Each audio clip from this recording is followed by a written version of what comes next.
that there are two ways to kill this bug, and that needs to be the focus of our community. We have an immune response within our bodies that can kill this, and we can also kill it by cleaning surfaces.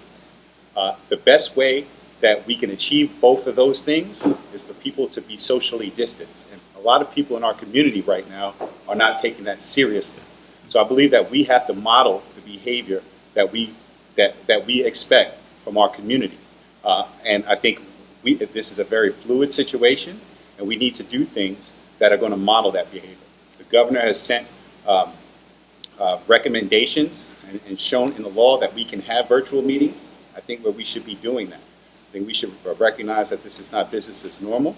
And there are still a lot of questions. I know that there was a press conference in here earlier today. I don't know if this place has been cleaned yet, right? So if it's an immune response or a cleaning response, the best way that we can get both of those things done, if people like you and I are not constantly moving around and potentially spreading that virus, that needs to be the reality amongst everybody in this city, everybody in this county, everybody in this state, and everybody in this country, and realize that this is a worldwide issue. And that's what we have to do all around this world. And I don't think that's getting out clearly enough to enough people in our community right now. Why are you wearing gloves? Well, I touch my face a lot. That's something that I do. And I have recognized over this weekend that if I have gloves on, I'm creating a barrier between myself and other surfaces, and I'm much less likely to touch my face. That is also why I've shaved my beard and shaved my mustache. There have to be things that we do in our individual lives that prevent this type of spread.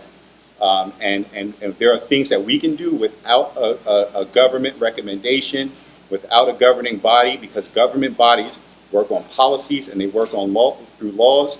They don't always work through common sense. I'm figuring out common sense things that I can do as a citizen, Braxton Winston, to best fight this off in a context of being a world citizen. Councilman, I'll ask you the same question I asked the mayor. Do you think the bars and clubs should close?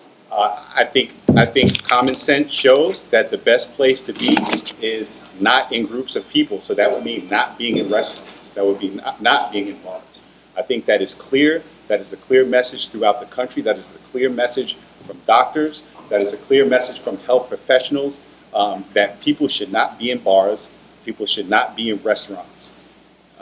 And that is completely clear. Councilman, are you nervous about going into this council or this zone meeting and having to sit in one room? It's not about being nervous. It is about it not being the right thing.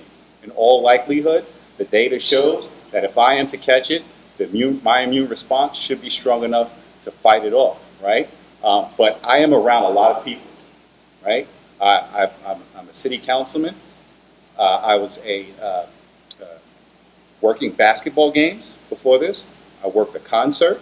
I've been in the airport, right? So at this point in time, I need to figure out what I can do in my life to limit my interaction with people, especially those decision makers, right? That are tasked with running or keeping our government running. We need to be focused on providing the essential services of our government. And we need to be working on modeling the best type of behavior that we can have amongst our community.